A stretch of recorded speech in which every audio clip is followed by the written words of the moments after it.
So, good morning. Chapter 10, Safe Conversations at Work. So this is the last chapter of this section of the book, and it's talking about using the safe conversation process in the workplace. And the authors explain that many businesses recognize that healthy relationships and a sense of safety in employee communications are critical to success. Yet most businesses don't know how to achieve it. So they're saying that by teaching people to talk without criticism, listen without judgment, and connect beyond differences, our safe conversation dialogue can help build a new culture in the corporate workplace. Happy employees in a healthy environment also improve the economic bottom line and increase profits. Now it's a long quote. I'm going to read it out. It's a part of the chapter. It's an example of the importance that the safe conversation process can empower relationships in the corporate world. And actually, the fellow that's sharing this was not trained in the safe conversation process, but he has, as they say, he has instinctively developed a very similar approach for leading teams in his corporation. He is an advocate of servant leadership, which is marked by openness and humility.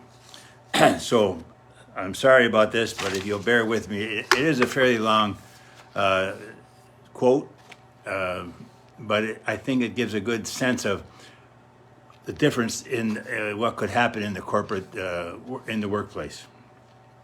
So here are his insights. He said, and I think he's been 25 years in that corporate environment.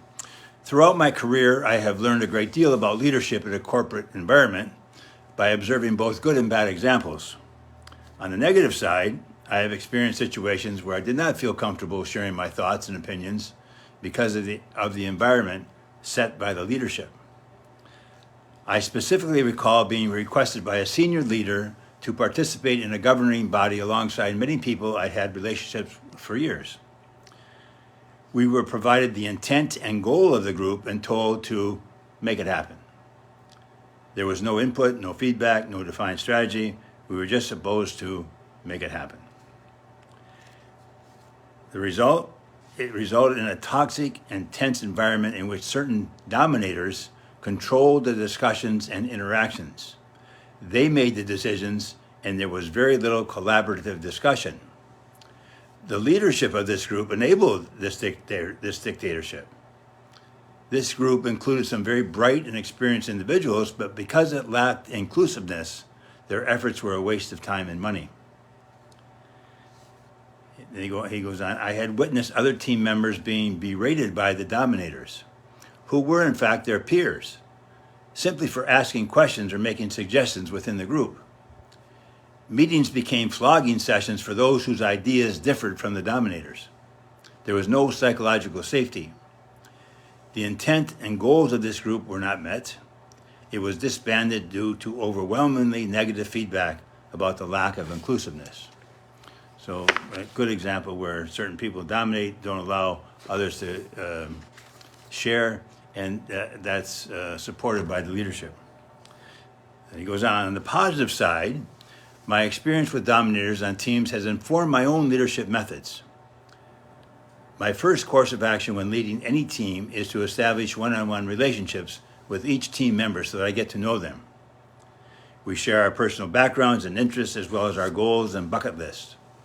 This really sets the tone and it helps me understand their motivation and aspirations as well as how I can best lead and coach them. In subsequent meetings, I open with questions like, how are things at home? Or how was your daughter's recital? The goal is to relate personally and authentically before we talk about work, to create a bond built on empathy rather than relating on a transactional level based on an approach that says, what can you do for me? All right. Building sound relationships and demonstrating your openness to being vulnerable with those you lead or coach goes a long way. And this is a key piece, I think.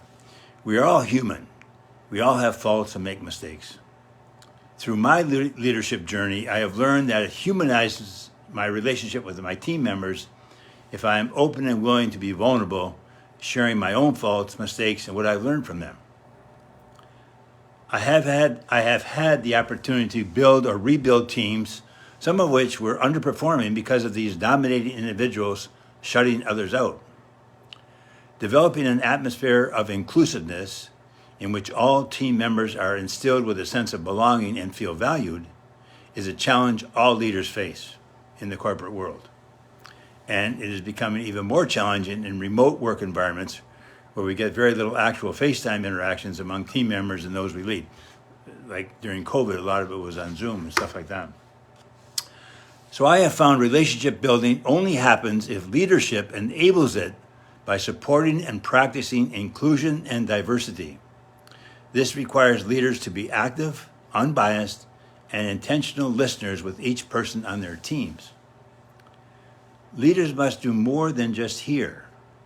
They must connect and provide total attention, no distractions, acknowledging what they are hearing by reiterating or summarizing back to team members, that's sort of the mirroring, what they've said to demonstrate that their input has been received and registered. Active, intentional listening and mirroring must be backed up by action, not just lip service.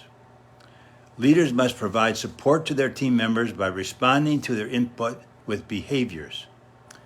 This is critical because it establishes the all-important trust factor. People will not share or speak up if they do not trust the environment in which they work. It's all about relationships with the leader and with peers. I believe leaders need to create and foster an environment where every voice is heard without disruption. My experience is that team members who feel supported and valued and whose diversity of thought is welcomed become very effective and efficient. This takes effort and time to instill and uphold. Everyone in the room should be allowed to speak for an equal amount of time without interruption. This sets expectations and ensures the dominators do not control team interactions. I found that dominators become frustrated and will leave if they're not allowed to always control the agenda. Yet, he says, when I coached and fostered equal time for all in meetings, I've also had dominators thank me for opening their eyes to the value of diverse voices. Teams that do not build relationships among all members do not flourish and often fail to meet goals because of all the competing individuals' agendas at play. I expect my team members, so I'm coming to the end. Sorry, I know this is long, but I think it's a good example of how to lead a group anywhere, but certainly in the corporate environment.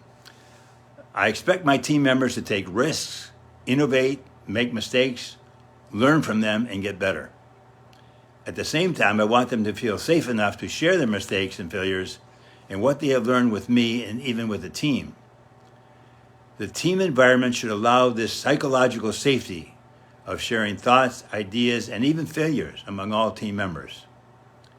The entire team benefits when one team member learns from failure and feels safe enough to share the experience. Anyway, I know, a long goal, but again, the idea of using the safe conversation process, which is being safe, making sure everybody hears, mirror back, make sure you've heard it, all that. Okay, so then next week we begin the last and fourth section of the book, and it talks about healthy brains. Okay, so we'll talk about that next week. Thanks, have a great weekend. Cheers.